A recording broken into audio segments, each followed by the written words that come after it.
नमस्कार। आसान commerce classes में आपका स्वागत है। आज हम करेंगे 11th क्लास के बिजनेस स्टडी का चैप्टर फर्स्ट चैप्टर के थर्ड पार्ट में आज हम क्लासिफिकेशन ऑफ बिजनेस एक्टिविटीज़ को करेंगे। पिछले वीडियो में हमने इकोनॉमिक एक्टिविटीज़ का डिवीज़न किया था, जिसमें हमने बिजनेस, प्रोफेशन और एम्प्लॉयमेंट के बारे में पढ़ा था। आज हम बिजनेस एक्टिविटीज़ को क्लासिफाई करेंगे, इसको और देखेंगे कि बिजनेस को किस तरीके से और ज़्यादा क्लासिफाई किया जा सकता है। तो चलिए शुरुआत करते हैं बिजनेस के क्लासिफिकेशन से।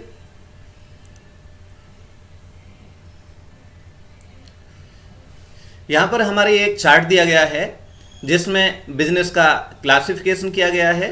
बिजनेस को पहले यहाँ पर दो भागों में बांटा गया है, एक इंडस्ट्री और दूसरा कॉमर्स। इंडस्ट्री को फिर आगे तीन भागों में बांटा गया है, प्राइमरी, सेकेंडरी और टेरिटरी। प्राइमरी इंडस्ट्री को फिर आगे दो भागों में बांटा गया है, एक्सट्रैक्टिव और जेनेटिक। और सेकेंडरी को भी दो भागों में बांटा गया है, मैन्युफैक्चरिंग और कंस्ट्रक्शन। मैन्युफैक्चरिंग इंडस्ट्री को फिर आगे चार भागों में डिवाइड किया गया है, एनालिटिकल, सिंथेटिकल, प्रोसेसिंग और असेंबली। इसी तरह से कॉमर्स को हमने दो भागों में यहाँ पर बांटा गया है, ट्रेड और ऑक्सिलरीज टू ट्रेड। ट्रेड को अगेन दो भागों में, इंटरनल ट्रेड और एक्सटर्नल ट्रेड। इंटरनल ट्रेड का मतलब एक देश के भीतर किया जाने वाला व्यापार, और एक्सटर्नल दो देशों के बीच में, यानी एक देश से बाहर, देश की सीमाओं से बाहर किया जाने वाला व्यापार। इनके बारे में और डिटेल से हम पढ़ेंगे। इंटरनल को आगे चल के फिर दो भागों में बांटा गया है, होलसेल और रिटेल सेल। इसी तरह से कॉमर्स के जो दो भाग थे, ट्रेड और ऑक्सिलरी टू ट्रेड। ट्रेड के जो सहायक, जिनके मदद से हम ट्रेड करते हैं, ऐसी भी एक्टिविटी हैं जिनको ऑक्सिलरी टू ट्रेड कहते हैं, जिनमें हमारे आती है transportation, warehousing, insurance, banking and finance और एडवर्टीजमेंट। तो चलिए अब इनको हम आगे विस्तार से करते हैं एक एक करके। सबसे पहले इंडस्ट्री। इंडस्ट्री का हमारा एक जो सिंपल सा अर्थ है, industry refer to economic activity which are connected to conversion of resources into useful goods. बिल्कुल सिंपल सी एक परिभाषा है कि इसका क्या मतलब है। इंडस्ट्री का मतलब एक इकोनॉमिक एक्टिविटीज से है, यानी नॉन इकोनॉमिक एक्टिविटीज को हम इंडस्ट्री में शामिल नहीं करते। Which are connected with conversion of resources into useful goods. जो हमारे पास में रिसोर्सेज हैं, जैसे हम जो आगे चल के अब हम देखेंगे, जैसे प्राइमरी हमारी इंडस्ट्री हमारी जैसे होती है कि मछलियां हैं, समुद्र में हैं, वन हैं और खेती बाड़ी है, उससे हम कोई चीज़ों को जो लेते हैं, निकालते हैं, अपने यूज के लिए करते हैं। जब तक वन हमारे क्षेत्र वन में है तो वो कोई यूज़ के नहीं। मछलियां हैं समुद्र में, कोई यूज़ के नहीं, लेकिन उनको जब हम निकाल लेते हैं तो वो हमारी यूज़ की हो जाती हैं। और उनको यूजफुल गुड्स में कई बार कन्वर्जन भी करते हैं, उनमें कुछ सुधार करते हैं। जैसे कि हमने कपास है, कपास से हमने कपड़ा बनाया, धागा बनाया, धागे से कपड़ा बनाया। इस तरह से गन्ने से हमने जाके चीनी बनाई। तो इस तरह से जो हम उनका कन्वर्जन करते हैं ज़्यादा यूजफुल गुड्स में, लकड़ी से हमने टेबल बना दी, मेज बना दी, और कुछ पार्ट्सों को जोड़ करके हमने मोबाइल फ़ोन बना दिया, टेलीविज़न बना दिया, कार बना दी। तो इन चीज़ों को हम जो ज़्यादा यूजफुल चीज़ों में जब हम कन्वर्जन करते हैं किस चीज़ का, तो ये हमारी क्या कहलाती है, इंडस्ट्री कहलाती है। अब इंडस्ट्री के कुछ क्लासिफिकेशन है, उसे भी हम देखते हैं।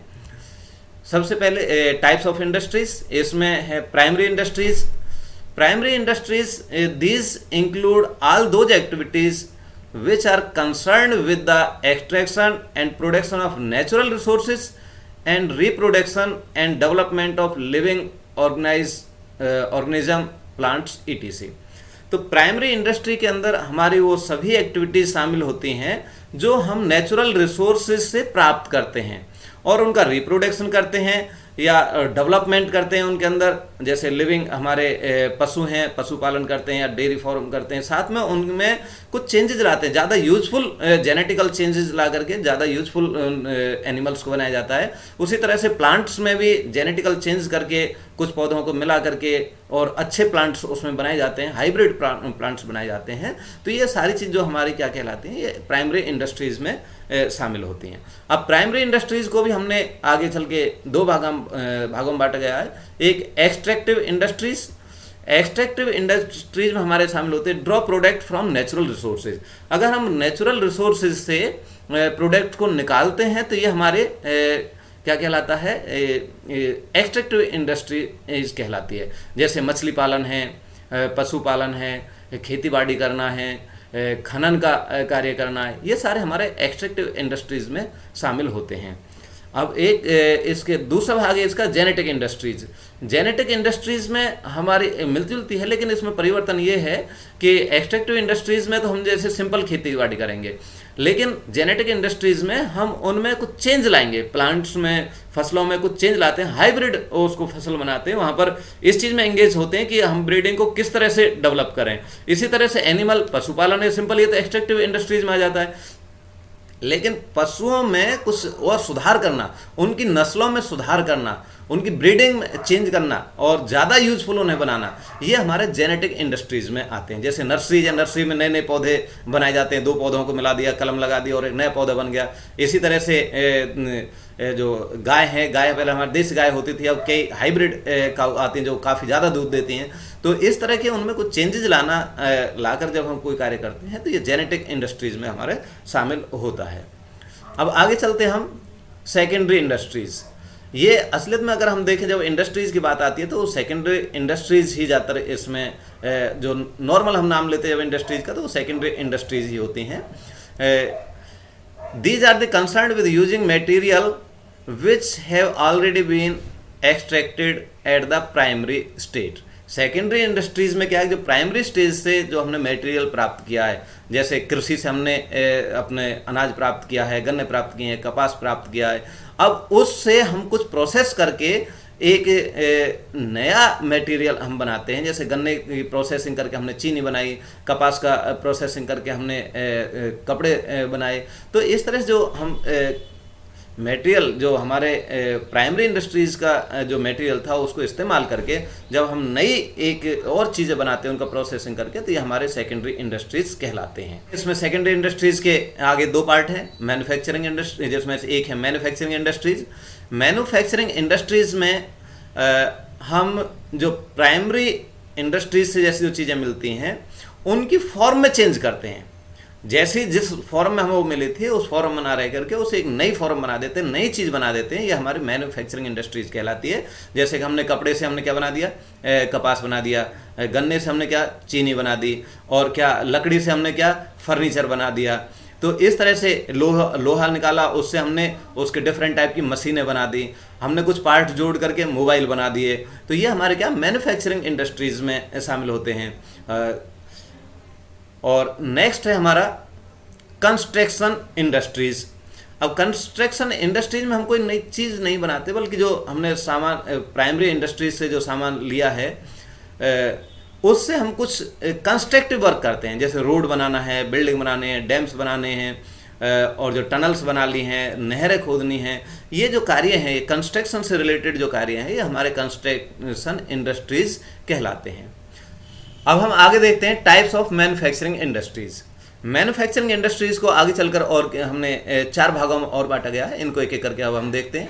पहला है हमारा analytical industry, which analyse and separate different element from the same material as in the case of oil refinery. जैसे हम कच्चा तेल लेते हैं, कच्चे तेल में से हम डीजल, पेट्रोल और इस तरह की चीज़ें जब अलग, केरोसिन, इनको जब अलग अलग कर लेते हैं, उनको सेपरेट कर लेते हैं, तो ये हमारा एनालिटिकल इंडस्ट्री कहलाता है। नेक्स्ट है हमारा synthetical industries. Synthetical industries analytical industries की विपरीत है, उल्टा है। जहाँ एनालिटिकल इंडस्ट्रीज में हम एक सामान से कई चीज़ें बनाते हैं, जैसे कि ऑयल का हमने एग्जाम्पल लिया, उसी तरह सिंथेटिकल में इसका उल्टा होता है, कई चीज़ों को मिला करके एक नई चीज़ बनाई जाती है। जैसे कि सीमेंट है, वॉशिंग पाउडर है, इनमें डिफरेंट चीज़ें मिला करके और उनका अलग अलग इंटीग्रेंट मिला करके एक नई चीज़ बना लेते हैं। ये हमारा क्या कहलाता है? सिंथेटिकल इंडस्ट्री कहलाता है। उसी तरह से कुछ हमारी दवाइयाँ भी होती हैं जिनमें डिफरेंट चीज़ें मिला करके एक नया फार्मूला तैयार करके उनको हम एक नए प्रोडक्ट बनाते हैं, हमारे सिंथेटिकल इंडस्ट्री में आते हैं। नेक्स्ट है हमारा प्रोसेसिंग इंडस्ट्रीज़। प्रोसेसिंग इंडस्ट्रीज़ में एक चीज़ को कई प्रोसेसों से गुजार करके कोई नई चीज़ बनाई जाती है। जैसे गन्ना है, गन्ने को पहले पेर करके उसमें से रस निकाला जाता है, रस को गर्म करके फिर उसको गाढ़ा किया जाता है, फिर उससे शुगर बनाई जाती है। तो इसमें क्या है, एक ही चीज़ में कई प्रोसेस शामिल होते हैं, तो ये हमारी प्रोसेसिंग इंडस्ट्री कहलाती है। इसी तरह से कपास है, कपास क्या, इससे कपास से हमने धागा बनाया, धागे बना करके उससे हमने कपड़े बनाए, कपड़े बनाने से फिर हमने एक्सपोर्ट का जो पहनने कपड़े फिर वो तैयार किए उनको सी करके। तो एक प्रोसेस के अंदर जब कोई कार्य चलता है तो उसको हम प्रोसेसिंग इंडस्ट्री कहते हैं। नेक्स्ट है हमारा असेंबलिंग इंडस्ट्रीज। अब जब इंडस्ट्री की बात आती है तो सिंपल शब्दों में लोग असेंबलिंग इंडस्ट्री को ही इंडस्ट्री मानते हैं। आप बिजनेस स्टडी के आप स्टूडेंट्स हैं तो आपको तो पता लग गया कि और भी ये भी इंडस्ट्री हमारी कहलाती हैं, लेकिन आम लोगों से जब आप बात करेंगे जो असेंबलिंग इंडस्ट्रीज है उसको ही इंडस्ट्री के रूप में जानते हैं।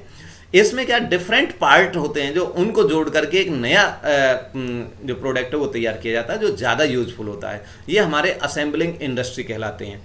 अब जितने भी हमारे पास में कंपोनेंट्स बने होते हैं, जैसे टेलीविज़न है, कंप्यूटर है, कोई भी मशीनें हैं, हमारे गाड़ियां हैं, जहाज है, रॉकेट हैं, जितने भी ये सारे एक प्रोडक्ट तैयार किए जाते हैं जिनको हम इस्तेमाल करते हैं घर में, सिलाई मशीन से लेकर के जहाज तक, रॉकेट तक, सारी जो चीज़ें हैं ये असेंबलिंग इंडस्ट्री के अंतर्गत ही आती हैं।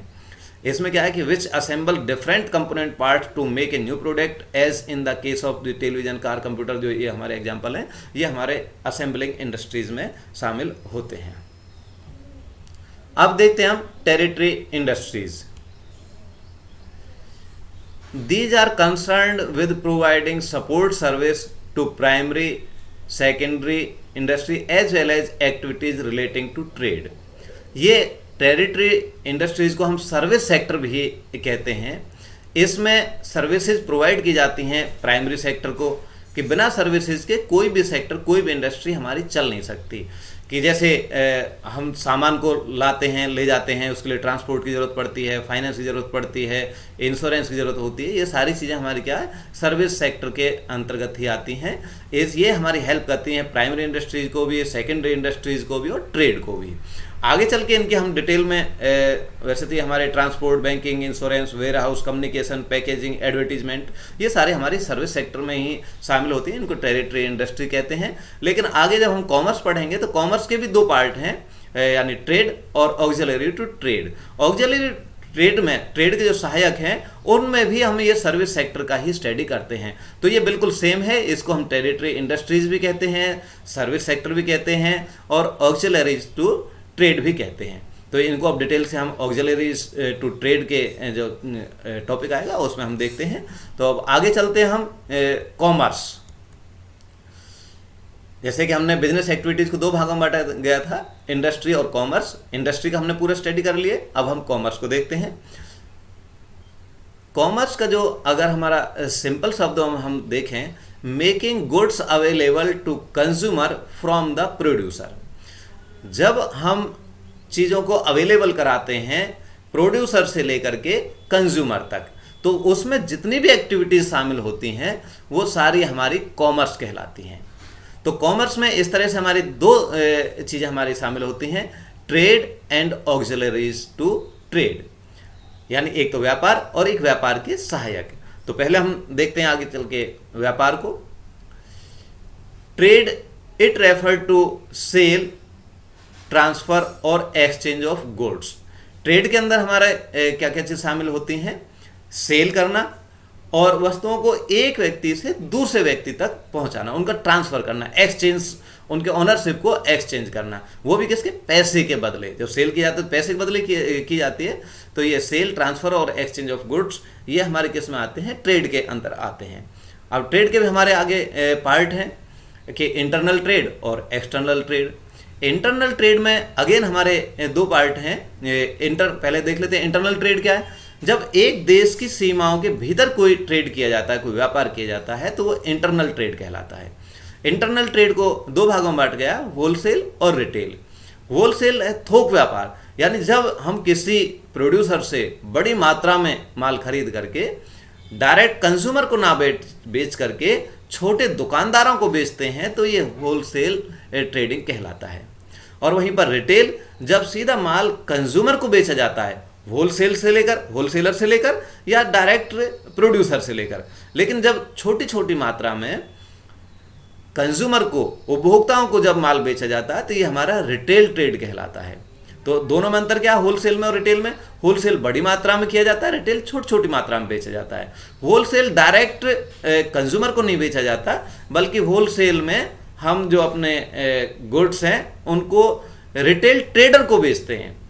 मैन्युफैक्चरर से माल लेते हैं और रिटेल ट्रेडर तक उनको हम बेचते हैं, तो ये हमारा होलसेल ट्रेड कहलाएगा। इसी तरह से एक है हमारा एक्सटर्नल ट्रेड। एक्सटर्नल ट्रेड जब एक देश से दूसरे देश के बीच में जब कोई व्यापार किया जाता है, तो ये हमारा एक्सटर्नल ट्रेड कहलाता है। इसमें हमारे तीन चीज़ें शामिल है। पहला इंपोर्ट। इंपोर्ट का मतलब है अपने देश से बाहर के किसी देश से गुड्स को मंगाना, उनको इंपोर्ट करना, उनको परचेज करना। जब विदेशों से हम कोई माल परचेज करते हैं, तो ये हमारा इंपोर्ट कहलाता है। उसी तरीके से एक्सपोर्ट, जब एक देश दूसरे देश को माल बेचता है, तो ये एक्सपोर्ट कहलाता है। इसमें हमारी तीसरी फॉर्म भी है इंटरपोर्ट। इंटरपोर्ट का हमारा मतलब होता है किसी एक देश से माल परचेज करना और किसी दूसरे देश को माल को सेल कर देना। ये कुछ राजनीतिक कारणों से होता है कि एक देश के दूसरे देश के साथ संबंध ठीक नहीं है, तो वो दूसरे देश से माल परचेज कर लेता है। यानी एक देश, एग्जाम्पल जैसे हम लेते हैं इसका कि इंडिया जैसे मान लीजिए ईरान से ऑयल का इंपोर्ट करता है और उसे बर्मा को या बांग्लादेश, श्रीलंका को, किसी को उसको एक्सपोर्ट कर देता है, तो ये हमारे इंटरपोर्ट कहलाएगा। इसमें दोनों चीज़ शामिल होती हैं, इंपोर्ट भी और एक्सपोर्ट भी। एक देश से इंपोर्ट किया जाता है और उसी माल को दूसरे देश को उसको एक्सपोर्ट कर दिया जाता है, तो ये हमारा इंटरपोर्ट कहलाता है। अब हम आगे करते हैं ऑक्सिलरीज टू ट्रेड, यानी ट्रेड के सहायक, जिनके बिना हमारा ट्रेड संभव नहीं होता। इनमें हम शामिल करते हैं, यानी ऑक्सिलरीज टू ट्रेड का मतलब है these are concern with providing support service to trade, यानी ट्रेड को सपोर्ट करती हैं सर्विस। जो ट्रेड करने में हमें कठिनाइयाँ आती हैं, उनको इन ऑक्सिलरीज टू ट्रेड के द्वारा दूर किया जाता है। और ना केवल ये ट्रेड में, अगर इंडस्ट्रीज में भी कोई दिक्कतें जो आती हैं, तो वो भी ऑक्सिलरीज टू ट्रेड के द्वारा ही दूर की जाती हैं। इन्हीं को हम सर्विस इंडस्ट्रीज या टेरिटरी इंडस्ट्रीज भी इसको हम कहते हैं। अब इनमें हमारे क्या क्या चीज़ शामिल होती हैं? देखिए, ट्रेड में हमारी कठिनाई क्या आती हैं। अब उन कठिनाइयों को दूर करने के लिए क्या है, ये ऑक्सिलरीज टू ट्रेड है। तो सबसे पहले जो कठिनाई आती है हमारी, वो दूरी की कठिनाई है कि प्रोड्यूसर पता नहीं कहाँ होता है और उसका कंज्यूमर उससे बहुत दूर बैठा होता है। उसके बाद भी अगर कोई सामान वहाँ कंज्यूमर तक पहुँचता है, तो केवल ट्रांसपोर्ट के द्वारा ही पॉसिबल है। अगर ट्रांसपोर्ट नहीं होता, तो ये ट्रेड करना काफ़ी मुश्किल था। अब इसके बाद में अगली जो हमारी समस्या आती है, वो किसकी है? वो है हमारी बैंकिंग की समस्या। बैंकिंग और जो अगली हमारी समस्या आती है, वो हमारी फाइनेंस की समस्या है। फाइनेंस की समस्या को किसके द्वारा दूर किया जाता है? वो हमारे बैंकिंग के द्वारा इसको दूर किया जाता है। बैंकिंग हमें कोई भी ट्रेडिंग करने के लिए या इंडस्ट्रीज के लिए वो फाइनेंस प्रोवाइड कराता है। तो इससे जो फाइनेंस की जो समस्या है, वो हमारे बैंकिंग के द्वारा दूर की जाती है। अब अगली जो समस्या आती है, वो हमारी जोखिम की, रिस्क। जो भी कभी कोई भी हम व्यापार करते हैं, तो वहाँ पर रिस्क होता है। रास्ते में हम ट्रांसपोर्ट के द्वारा कोई सामान ला रहे हैं, उसमें एक्सीडेंट हो जाए, गोदाम में माल रखा उसमें आग लग जाए, तो ये जो हमारे रिस्क है, अपने नुकसान होने के रिस्क है, उसको हमारे दूर करता है इंश्योरेंस। एक फीस के बदले इंश्योरेंस हमारे जो इस तरह का नुकसान होता है, जो बीमा है, उसके द्वारा हम उस नुकसान की भरपाई कर सकते हैं। अब आगे आती है समस्या समय की, टाइम की। अब ऐसा नहीं है कि आज हमारा कोई प्रोडक्शन हुआ किसी चीज़ का और वो आज ही हमारा बिक जाए। उसे बिकने में कुछ समय लगता है। तो उसे सुरक्षित रखने की एक हमारे पास में समस्या होती है कि एक निश्चित समय तक हम उसे सुरक्षित रख सकें।